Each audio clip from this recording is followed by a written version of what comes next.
और बता दें कि बिहार विधानसभा चुनाव को लेकर सभी पार्टियां अपनी अपनी तैयारियों में जोरों शोरों से जुटी हुई हैं।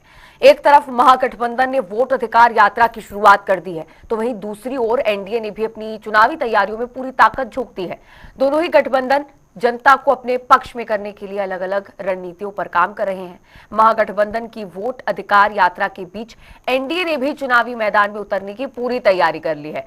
एक तरफ 17 अगस्त से महागठबंधन ने अपनी वोटर अधिकार यात्रा की शुरुआत कर दी, तो वहीं दूसरी ओर 23 अगस्त से एनडीए का विधानसभा सम्मेलन शुरू होने जा रहा है, जो 24 सितंबर तक चलेगा।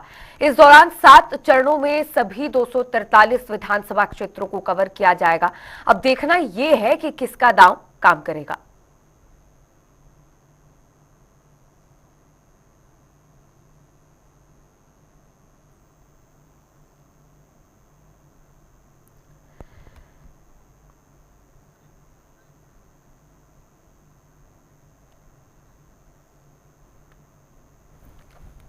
तो देखिए, बिहार विधानसभा चुनाव नजदीक है, जिसके चलते भारतीय जनता पार्टी और कांग्रेस अपने स्तर पर तरह तरह की तैयारियां कर रहे हैं, लेकिन एक महागठबंधन के रूप में कांग्रेस पार्टी प्रमुखता से रोल निभाती हुई नजर आ रही है, तो वहीं एनडीए गठबंधन भी पुरजोर कोशिश चुनाव में कर रहा है।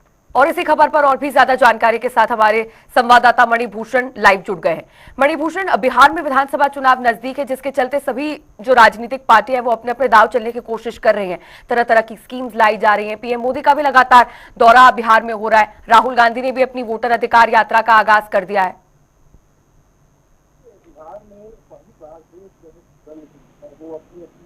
घटक दलों और गठबंधनों का जो है वो नेतृत्व करते दिख रहे हैं। जहां एनडीए में नरेंद्र मोदी जो है वो नेतृत्व करते दिख रहे हैं। लगातार उनकी सभाएं जो है बिहार में हो रही है, और दूसरी तरफ राहुल गांधी अब पहली बार बिहार में वो नेतृत्व करते हुए दिख रहे हैं। और कहा जाए कि चुनाव से पहले जो है दोनों गठबंधन जो है लोगों को गोलबंद करने के लिए अपने अपने एजेंडे पर काम करना भी शुरू कर दिया गया।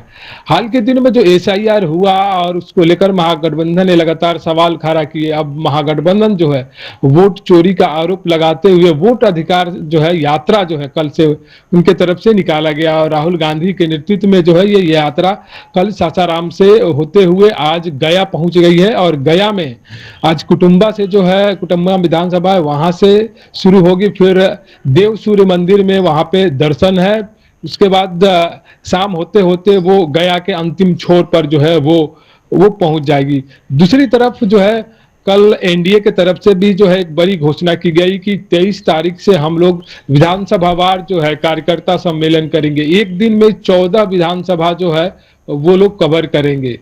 आप इन दोनों प्रमुख घटक जो गठबंधन के तैयारियां हैं उससे आप अंदाजा लगा सकती है कि बिहार में चुनाव की तारीख घोषणा होने से पहले जो है किस तरह से जबरदस्त तैयारी चल रही है। लोगों को गलबंद करने की तैयारी जो है वो तैयारी चल रही है।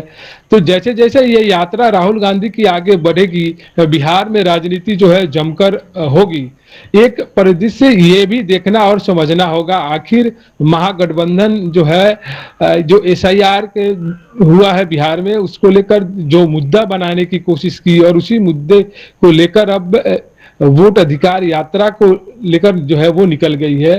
और ये विपक्ष यहाँ कहा जाए कि एनडीए को ये नागवार गुजरा है। लगातार जो है राहुल गांधी और तेजस्वी यादव पे जो है वो राजनीतिक कटाक्ष जो किए जा रहे हैं, और इनके यात्रा को जो है वो बकवास बताया जा रहा है।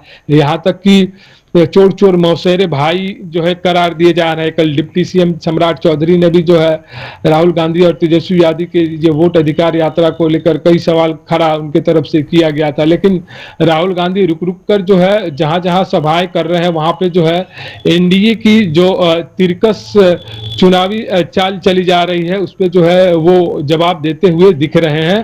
तो पूरे 1 सितंबर तक जो है वो बिहार में चुनावी घमासान जो है वो देखने को मिलेगा, और आरोप प्रत्यारोप तो दिखेंगे ही। और जब जब एनडीए वार करेगा महागठबंधन पे उसका जवाब जो है तेजस्वी और राहुल देते नजर आएंगे। जी मणिभूषण, वोट अधिकार यात्रा जो कांग्रेस पार्टी निकाल रही है उसमें प्रमुखता से जो दो चेहरे नजर आ रहे हैं वो खुद राहुल गांधी हैं और तेजस्वी यादव है। अब बड़ा सवाल है कि इस यात्रा से जनता पर क्या प्रभाव पड़ता है और महागठबंधन को कितना फायदा पहुंचता है। क्योंकि अगर हम बात करें भारत जोड़ो यात्रा की, तो लोकसभा चुनाव से पहले जब राहुल गांधी ने भारत जोड़ो यात्रा निकाली थी तो उसका परिणाम काफी ज्यादा अच्छे पक्ष में हम कहेंगे कांग्रेस पार्टी के लिए था। चुनाव के रिजल्ट में हमने देखा, तो इससे भी फायदा पहुंचने की उम्मीदें हैं पार्टी को। निश्चित तौर पे फायदा पहुंचना दिख भी रहा है, क्योंकि बिहार में जो परिस्थिति बनी है, वोटर पुनर्निरीक्षण जो है उसको एक राजनीतिक हथियार के रूप में जो है महागठबंधन की तरफ से इस्तेमाल किया जा रहा है। और कई मौकों पर जो है जो गड़बड़ियां देखी गई है उसको लेकर यहाँ तक सुप्रीम कोर्ट तक भी जो है उन लोगों की तरफ से वकालत की गई है। और मंगलवार को जो है सुप्रीम कोर्ट की तरफ से जो है वो फाइनल जजमेंट भी आ जाएगा। और जिस तरह से जो बातें की भी जा रही थी कि आधार कार्ड को लेकर जो संशय बना हुआ था, कल चुनाव आयोग की तरफ से भी प्रेस कॉन्फ्रेंस किया गया, लेकिन इस बात को लेकर कोई साफ तर्क जो है वो नहीं दिया गया।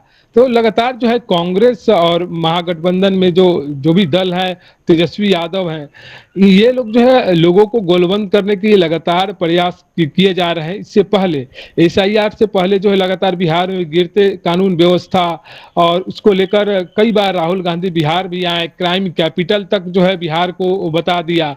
तो कई सारे मुद्दों को लेकर पहले सत्ता पक्ष को और कहा जाए एनडीए को साधा जाता था, लेकिन जब एसआईआर का मुद्दा शुरू हुआ तो ये हाथों हाथ इस मुद्दे को महागठबंधन ने लपका है और इसी को लेकर राजनीतिक जो है अपनी चाल चली जा रही है। और लोगों को एकत्रित करने के लिए और जो 65 लाख लोगों को नाम कटा है इसको भुनाने के लिए वो लोग लोगों को गोलबंद करते नजर आ रहे हैं। तो निश्चित तौर पे अगर देखा जाए कि अपने भारत जोड़ो यात्रा से इस यात्रा को जो है वो समकक्ष देखा है, तो निश्चित तौर पे इस यात्रा से भी महागठबंधन के लोगों को एकजुट और गोलबंद करने में अगर कामयाब होते हैं तो निश्चित तौर पे इसका फायदा आने वाले चुनाव में इनको मिल सकता है। बिल्कुल। तो फिलहाल मणिभूषण, देखने वाली बात यह होगी कि दोनों ही गठबंधन यात्राएं तो अपने स्तर पर निकाल रहे हैं, लेकिन किस यात्रा का जनता पर क्या प्रभाव पड़ता है वो देखने वाली बात होगी। बहुत शुक्रिया आपका जुड़ने के लिए और जानकारी साझा करने के लिए।